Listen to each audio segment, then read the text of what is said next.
Olá! Que bom ter vocês conosco. Nós somos uma IA desenvolvida pelo site Ponto Geek. Curadoria de conteúdo humana por Gordo Geek. Eu sou o Eduardo. E eu sou a Jéssica. Bem-vindos à nossa análise de hoje. Hoje a gente vai mergulhar fundo na história dessa empresa, usando várias fontes, para entender como ela virou o que é hoje. Exatamente. Vamos desvendar essa trajetória, né? Desde lá do comecinho, técnico na Lucasfilm, até virar esse pilar da animação e, claro, parte essencial da Disney. A ideia é responder as perguntas que o nosso material levantou. Legal. Então, para começar do começo mesmo, como surgiu a Pixar? Olha, a origem é de 1979, mas não como Pixar e nem como estúdio de animação. Era o Graphics Group, uma divisão lá da Lucasfilm, do George Lucas, sabe? Ficava em São Rafael, na Califórnia. Ah, então não era para fazer filme logo de cara. Não, de jeito nenhum. Os cabeças ali eram o Ed Catmull e o Alvey Ray Smith. O foco deles era desenvolver tecnologia de ponta para computação gráfica, o famoso CGI, Hardware, Software. Entendi. A Pixar mesmo, como empresa separada, só nasceu oficialmente em 3 de fevereiro de 1986. Foi quando o Steve Jobs comprou essa divisão da Lucasfilm. O Steve Jobs? Ele mesmo. Aí a sede mudou para Emeryville, também na Califórnia, e o nome Pixar dizem que é uma mistura de pixel com uma pegada meio espanhola do verbo pichar. Que curioso. E o segmento inicial, então, não era animação? Nada disso. O negócio no começo era vender hardware, o tal do Pixar Image Computer, e software tipo RenderMan para outras áreas. Setor médico, governo, publicidade, a animação de longa-metragem veio bem depois. Tá, e como era o cenário naquela época, década de 80? Bom, economicamente era um período meio complicado, né? Teve a crise do petróleo em 86, recessão nos Estados Unidos no início da década. E a tecnologia de computação gráfica era, assim, caríssima e bem limitada. Pouca gente tinha acesso. A própria Lucasfilm estava apertada de grana. Dizem que o divórcio do George Lucas e a queda na receita de Star Wars pesaram. Ah, por isso ele vendeu a divisão. Exato. A venda do Graphics Group foi uma forma de levantar capital para a Lucasfilm. Faz sentido. E quais foram os primeiros produtos que a Pixar lançou, já com o Jobs? Então, o primeiro grande lançamento foi o Pixar Image Computer, em 86. Só que, como eu disse, era muito caro. Tipo $305 mil na época. Nossa! Resultado, vendeu pouquíssimo, umas 300 unidades só. Foi um baque financeiro grande. Mas, por outro lado, eles desenvolveram o RenderMan, o software de renderização 3D. Ah, esse sim deu certo, né? Deu muito certo. Lançado em 89, virou padrão na indústria. Usado em filmes gigantescos como Jurassic Park, Exterminador do Futuro 2, e continua relevante até hoje, acredita? Que virada! E os curtas? Onde entram nessa história? Os curtas foram cruciais. Eles começaram a fazer curtas para demonstrar o poder da tecnologia deles. O Luxo Jr., de 86, aquela luminária simpática, foi indicado ao Oscar. Um clássico. Total. E depois veio Tin Toy, em 88, que ganhou o Oscar de melhor curta de animação. Isso foi, tipo assim, a prova de que eles sabiam contar histórias com aquela tecnologia. Então o hardware foi deixado de lado. Foi. A divisão de hardware foi vendida em 1990 por uns $2 milhões para uma empresa chamada Viacom Systems, que faliu depois. Mas o RenderMan continuou firme e forte. E essa experiência com os curtas e alguns comerciais que eles fizeram foi o que levou à pivotagem definitiva para a animação. A mudança para o foco em filmes. Exatamente. Culminou no famoso contrato com a Disney em 1991 para produzir Toy Story. E quem botou fé e dinheiro no começo? Foi só o Steve Jobs? Principalmente ele. Jobs comprou a divisão da Lucasfilm por $10 milhões em 86. Foi 5 milhões pela tecnologia e mais 5 milhões para capitalizar a nova empresa. Uma aposta alta, né? Altíssima. No início, ele via mais potencial no hardware, mas aos poucos percebeu o talento absurdo do pessoal da animação, especialmente do John Lasseter, que, ironicamente, tinha sido demitido da Disney e foi contratado pela Pixar. Que ironia mesmo. Pois é. E o Jobs foi fundamental para manter a empresa viva nos primeiros anos, que foram muito difíceis, só dando prejuízo. Dizem que ele investiu mais de $50 milhões do próprio bolso nesse período. Caramba! E aí veio o sucesso de Toy Story e a Pixar decidiu abrir capital, fazer o IPO. Sim. Foi logo na sequência. Toy Story estreou em novembro de 1995 e no dia 29 do mesmo mês, a Pixar fez seu IPO na Nasdaq com o símbolo PXR. E como foi essa abertura? Foi um sucesso estrondoso, cara. A ação abriu valendo $22 e fechou o primeiro dia a $39. Arrecadaram 132 milhões de dólares. E isso avaliou a empresa em $1,5 bilhão. Uau! Foi o maior IPO do ano nos Estados Unidos. De repente, o Steve Jobs, que tinha uns 80% das ações, virou bilionário. O timing foi simplesmente perfeito. Validou toda a aposta na animação. Imagino a festa lá dentro. E a concorrência? Quem estava no páreo naquela época e quem está hoje? No início, a concorrência era mais indireta.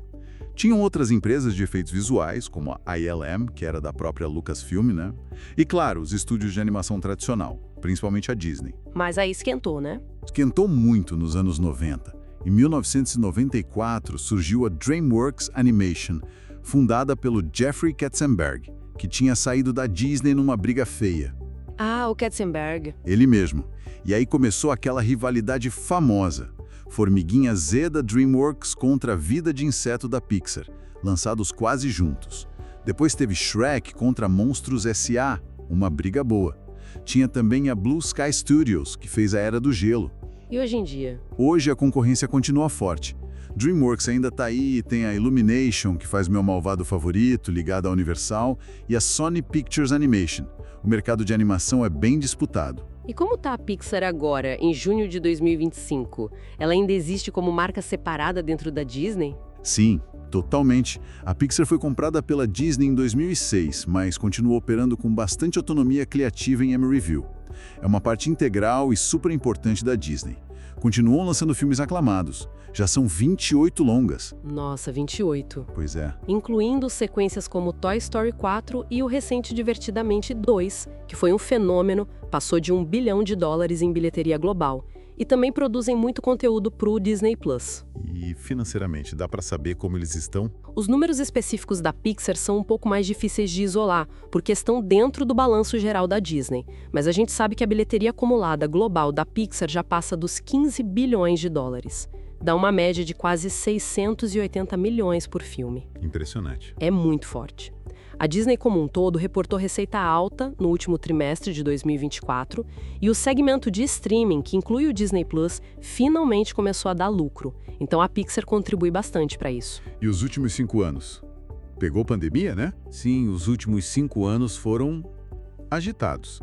A pandemia forçou lançamentos como Soul e Luca direto no Disney Plus, e o que impactou a bilheteria tradicional. Depois veio uma recuperação gradual com Red, Crescer é uma Fera e Elementos. Embora Elementos tenha tido um começo meio fraco nos cinemas, e teve uma reestruturação na Disney em 2024 que resultou em demissões na Pixar também, cerca de 14% da força de trabalho. Entendi. E qual o tamanho da fatia de mercado da Pixar hoje? Dá para ter uma ideia? É difícil dar um número exato só da Pixar porque ela atua sobre o guarda-chuva da Disney, que é gigante. Mas no segmento de animação familiar, a Pixar é sem dúvida dominante em termos de prestígio e impacto cultural. E em bilheteria também. Tipo? Olha, dos 50 filmes de animação de maior bilheteria da história, uns 15 são da Pixar. Isso é muito relevante. Estima-se que a Pixar contribua com algo em torno de 25% da receita total de animação da Disney, e a Disney como um todo já chegou a ter mais de 25% do mercado de bilheteria dos Estados Unidos em anos recentes, com a Pixar puxando muito disso. É uma força e tanto. Antes da venda para a Disney, quando a Pixar era uma empresa de capital aberto, como estava a ação dela? Era considerada cara? Sim, a ação PXR sempre foi vista como relativamente cara, com um PL preço sobre lucro alto, mas o mercado viu um potencial de crescimento enorme. Logo depois do IPO e do sucesso de Toy Story, a maioria dos analistas recomendava comprar. O último preço antes da venda para a Disney, em 2006, girava em torno dos $60 por ação. E quanto vale, ou já valeu a Pixar como empresa? Teve um pico? Um fundo do poço? O pico de valor da Pixar como empresa independente foi justamente o valor da venda para a Disney, $7,4 bilhões em 2006. Esse foi o auge dela sozinha. E o pior momento? O pior momento financeiro, sem dúvida, foram aqueles primeiros anos, ali entre 86 e 91, antes de Toy Story. Acumularam prejuízos de cerca de 50 milhões de dólares, sustentados pelo Jobs. Foi por pouco que não fecharam as portas. Ufa! E hoje, claro, o valor dela está diluído dentro da The Walt Disney Company, que tem um valor de mercado gigantesco, algo em torno de 200 bilhões de dólares, agora em 2025.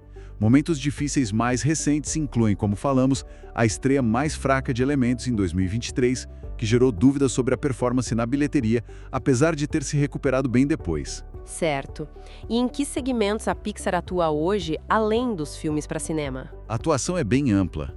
Na verdade, o principal é cinema, claro, com os longas e os curtas. Mas tem também o streaming, com muito conteúdo exclusivo para o Disney Plus e séries baseadas nos personagens, etc.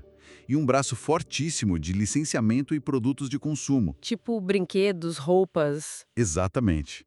Brinquedos, jogos de videogame, roupas, material escolar. E a presença nos parques temáticos da Disney é enorme. Tem a Pixar Pier, na California Adventure, áreas temáticas em outros parques pelo mundo. Isso gera muita receita e mantém as marcas vivas. É um ecossistema completo. Olhando para o futuro, quais são os maiores desafios para a Pixar? Olha, são vários. Um é manter a relevância e se destacar no mundo do streaming, que está cada vez mais competitivo, né? Netflix, Amazon, a própria Disney brigando por atenção. Outro desafio é lidar com os custos de produção que são altíssimos. Elementos, por exemplo, custou 200 milhões de dólares. Uau, é muito dinheiro. Precisa ter um retorno muito bom para justificar.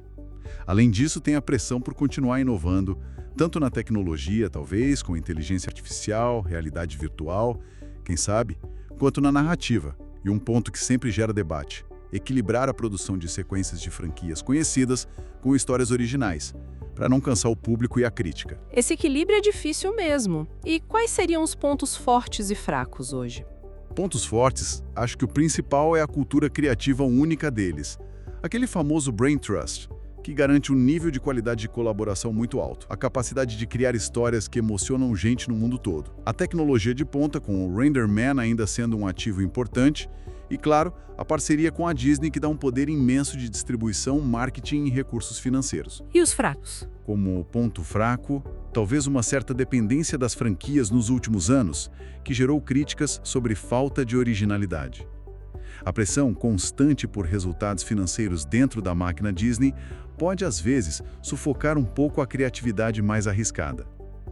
E sempre existe o risco de, a longo prazo, a marca Pixar se diluir um pouco dentro da Disney ou de haver um esgotamento criativo. E o que os analistas de mercado dizem sobre a Pixar hoje, dentro da Disney? Em geral, os analistas elogiam muito a capacidade da Pixar de continuar gerando sucessos de bilheteria e crítica e como ela fortalece o catálogo do Disney Plus.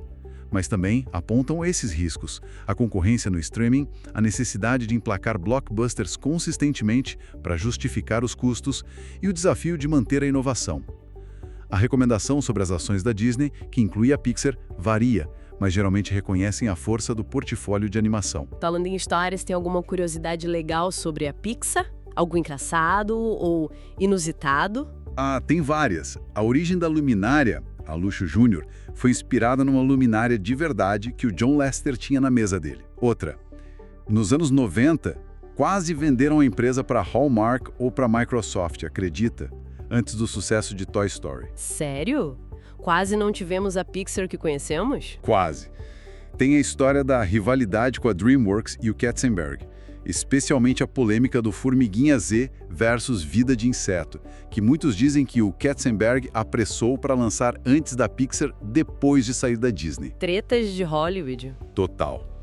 E tem o famoso Black Friday de Toy Story, quando a produção foi interrompida porque os executivos da Disney odiaram a primeira versão do filme, acharam Woody muito sarcástico, tiveram que refazer muita coisa. Nossa, que sufoco. E ainda teve a vez que a Disney, na época do Michael Eisner e da briga com a Pixar, criou um estúdio chamado Circle 7 Animation, só para fazer sequências dos filmes da Pixar sem a Pixar.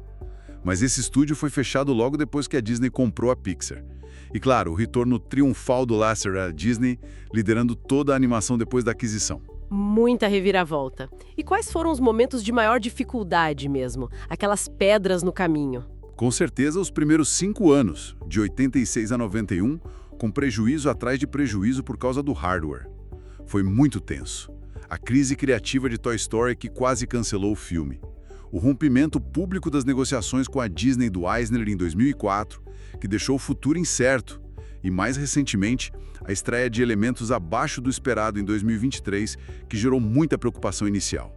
E hoje, em que mercados a Pixar mais atua? Onde os filmes fazem mais sucesso? A atuação é global, né? Graças à máquina de distribuição da Disney.